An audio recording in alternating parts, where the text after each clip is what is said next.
गाड़ी रोक दीजिए। वही नहीं, लेकिन आप। मैं यहीं उतरूंगी, आप मेरा सामान निकाल दीजिए। जी।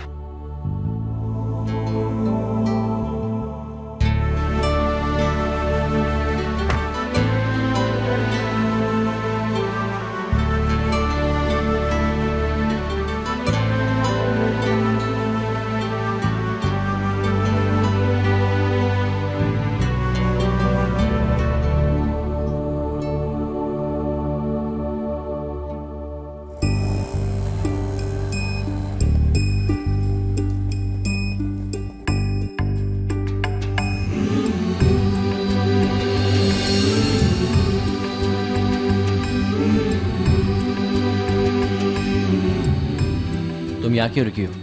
मैंने सोचा कि हम दोनों साथ में अंदर जाएंगे तो अच्छा रहेगा, वरना देवयानी जी को।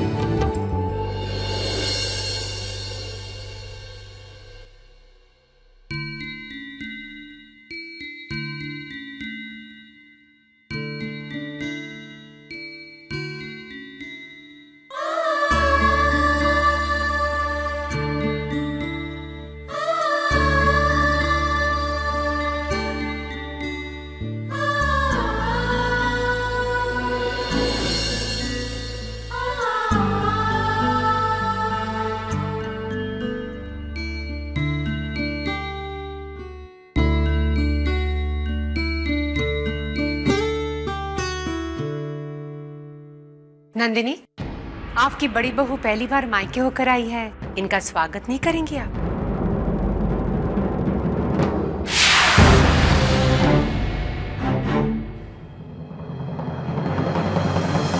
अरे, तुम दोनों भीग कैसे गए?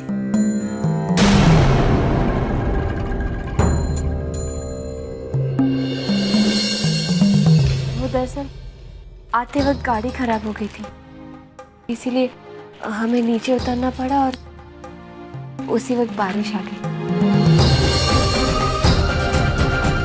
कितनी अच्छी जोड़ी है तुम दोनों की।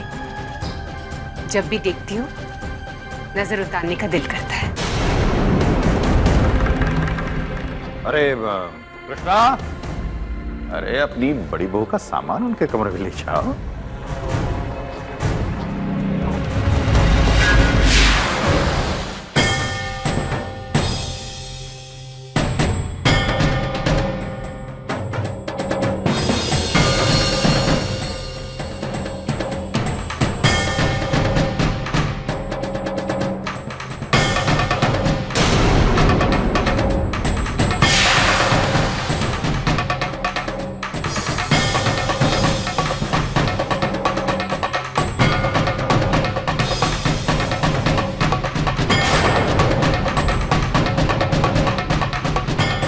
नहीं बेटा, शादी के बाद अकेले आशीर्वाद नहीं लेते। आदित्य,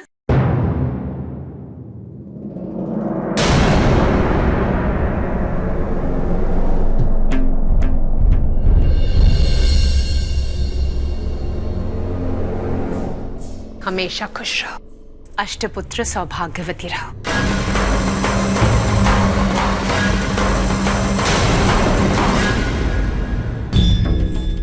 आदित्य, तुम जाकर कपड़े बदल लो, इतने भीग गए हो। बेटा, तुम भी जाओ।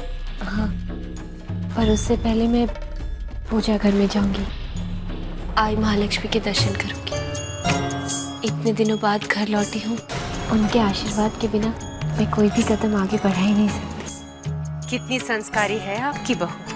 हाँ।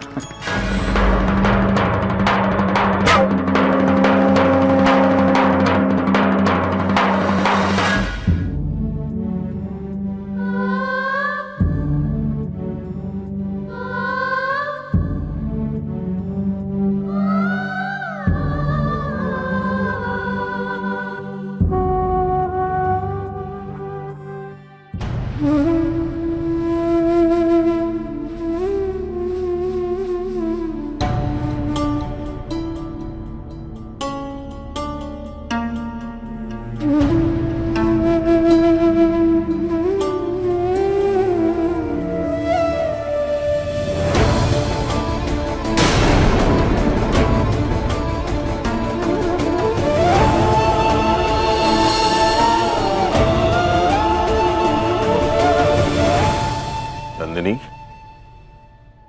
ये पूजा घर है, पवित्र और मंगल स्थान है ये।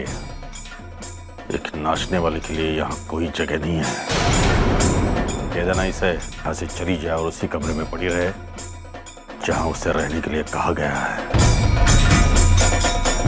एहसानों को अधिकार समझने की गलती करेगी, बहुत पछताएगी।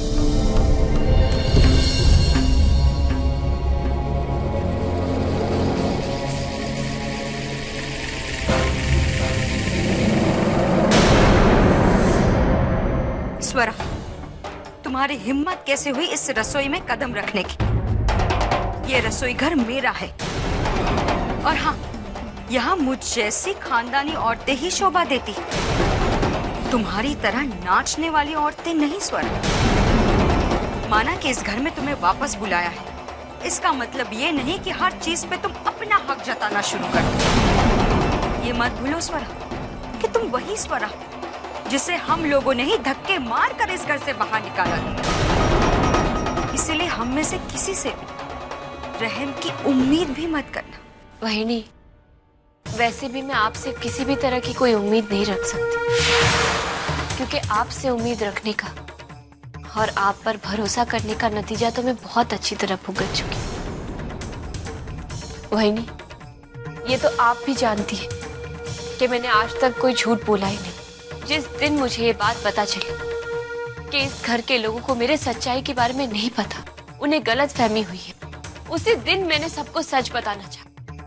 लेकिन वो आप ही थी जिन्होंने उस वक्त मुझे रोका था और फिर सबके सामने उस दिन आप पलट गए। बस स्वर, बहुत बोल चुके हो तुम और बहुत कुछ सुन भी लिया है मैंने।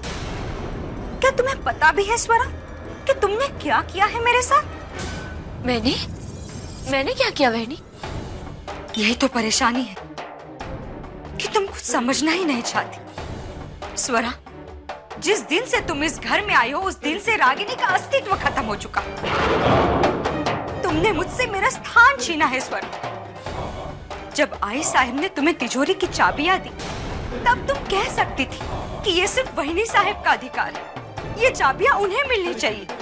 लेकिन तुमने ऐसा कुछ भी नहीं कहा, यहाँ तक कि मेरे होते हुए वो खानदानी हार आई साहब ने तुम्हारे गले में सजाया, जबकि उस पे पूरा पूरा मेरा अधिकार था। स्वरा, उस दिन से लेके आज तक तुम्हारे इच्छानुसार हर कुछ इस घर में होता रहा, लेकिन तुमने मुझसे एक बार पूछना जरूरी नहीं समझा। वहिनी साहब, क्या ये सब कुछ ठीक है? आप क्या चाहती हैं? क्या करूं मैं? बस स्वरा, बहुत वक्त दे दिया मैंने तुम्हें, लेकिन तुम मुझे समझने की कोशिश ही नहीं कर रही। इसलिए मैंने ये रास्ता चुना ताकि मैं अपने अधिकार को बचा सकूं। स्वरा, ये मेरा घर है, इस परिवार के सभी लोग मेरा हक है, मेरा अधिकार है और मेरी ताकत है। और ये तुम्हारे साथ तो क्या, दुनिया में किसी के भी साथ बांटने की सोच भी नहीं सकती। स्वरा, अब मुझे लगता है कि मैंने सारी बात तुम्हें बहुत अच्छी तरीके से समझा दी और इसके बाद गलती से भी मेरे रास्ते में आने की कोशिश मत करना स्वरा, वरना इसका अंजाम बहुत ही बुरा होगा। समझी तुम?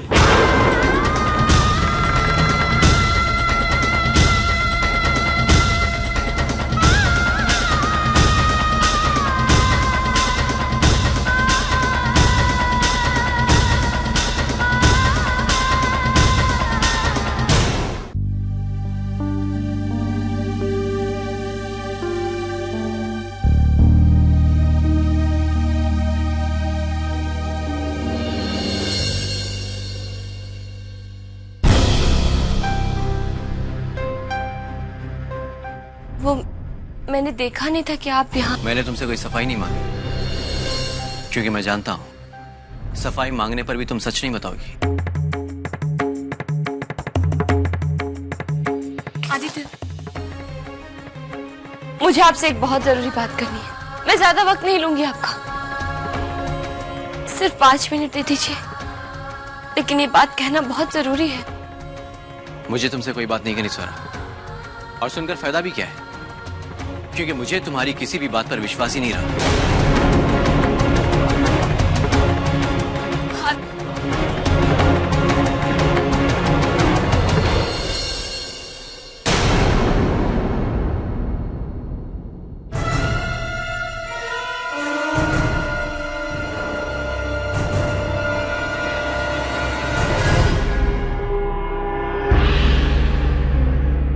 तुमसे कुछ बात करनी थी आदित्य, अगर तुम्हारे पास समय हो तो। जी कहिए ना। हमने हमारी पार्टी की तरफ से एक नई संस्था का निर्माण किया है सुखी वैवाहिक जीवन के लिए, और मैं चाहती हूँ कि तुम दोनों इस संस्था का काम संभालो, क्योंकि तुमसे अच्छे और आदर्श पति पत्नी मुझे और कहाँ मिलेगा। देवयानी जी, मैंने कभी पार्टी के किसी भी काम को माना थोड़ी किया है, इस बार भी नहीं करूंगा।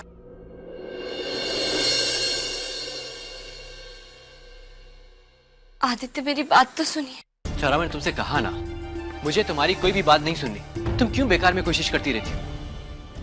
और मुझे तो इस कमरे में भी तुम्हारे साथ नहीं रहना। आदित्य मेरे वजह से कमरे से भाग जाइए, क्या कहेंगे सब?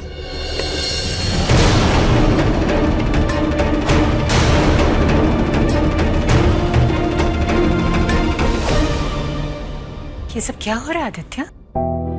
तुम स्वरा के साथ लड़ क्यों रहे हो? और ये सब तकिया वगैरह लेके कहाँ जा रहे हो तुम? हर पत्नी पत्नी में मतभेद होते हैं, लेकिन इस तरह बाहर चले जाना ये ठीक नहीं है आदित्य। अगर इसी कमरे में कोई मतभेद हुई है तो उसका हल यहीं पर मिल जाएगा, बाहर नहीं। और ऐसा भी क्या हुआ है आदित्य जो तुम बाहर दूसरे कमरे में सोने जा रहे थे? नहीं, दरअसल कुछ खास बात नहीं है, बस एक छोटी सी बात पे हम दोनों में अनबन हो गई थी। लेकिन अब आपने कह दिया ना, मैं खुद ही इनको कहीं नहीं जाने दूंगी। देखा कितनी समझदार है मेरी बहू। और आदित्य, इतनी अच्छी पत्नी मिलने के बाद भी तुम अगर इस तरह का पागलपन करोगे ना तो तुम जरूर पछताओगे। चलो, जो भी समस्या है अब उसे भूल जाओ, अपनी पत्नी का ख्याल रखना। और स्वरा, तुम भी अपने पति को शिकायत का कोई मौका मत देना। मैंने कहा ना, मेरी नजरों में तुम दोनों एक आदर्श पति पत्नी हो। मेरी बात का मान रखना। Good night.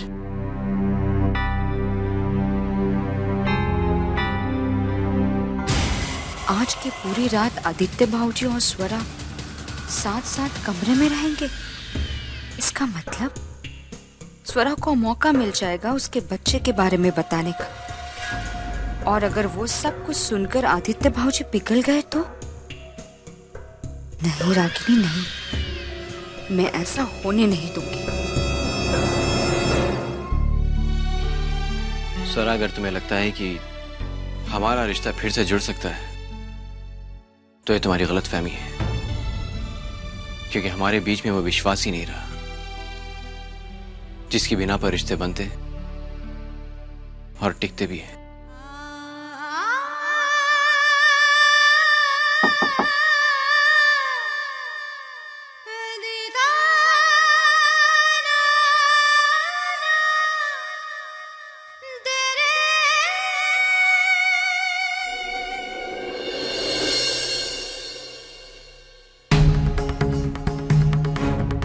आदित्य भाऊजी, मुझे आपसे कुछ काम था।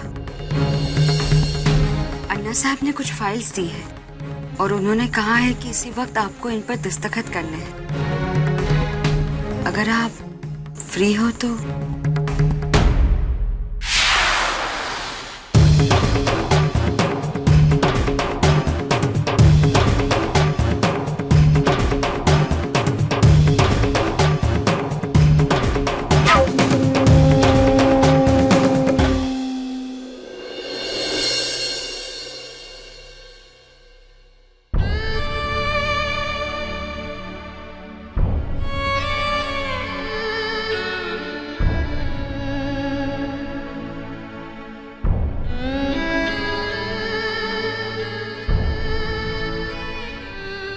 आई महालक्ष्मी,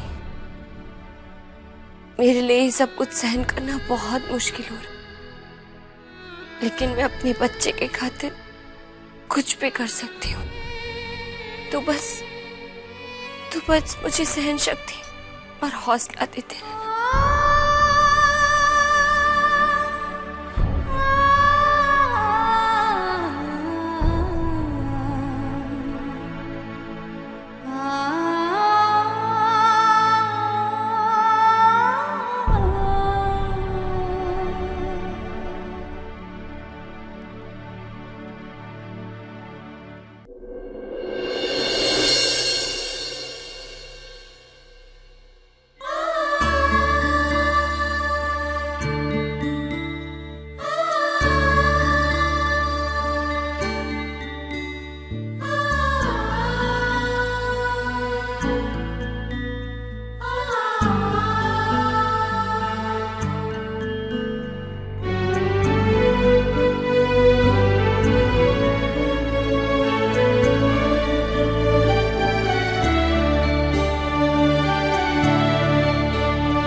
वो तकिया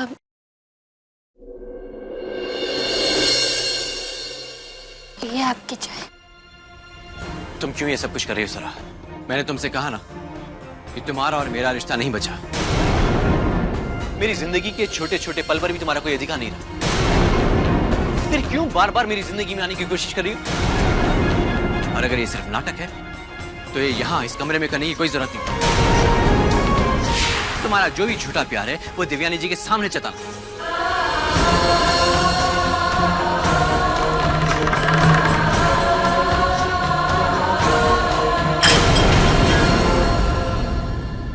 वहीनी। जी भाऊजी। वहीनी, अगर आपके पास टाइम हुआ करे तो प्लीज मेरे लिए चाय बनाकर भेज देना। वरना मैं बिना चाय के रह लूंगा, लेकिन किसी गैर के हाथों चाय भिजवाने की जरूरत नहीं।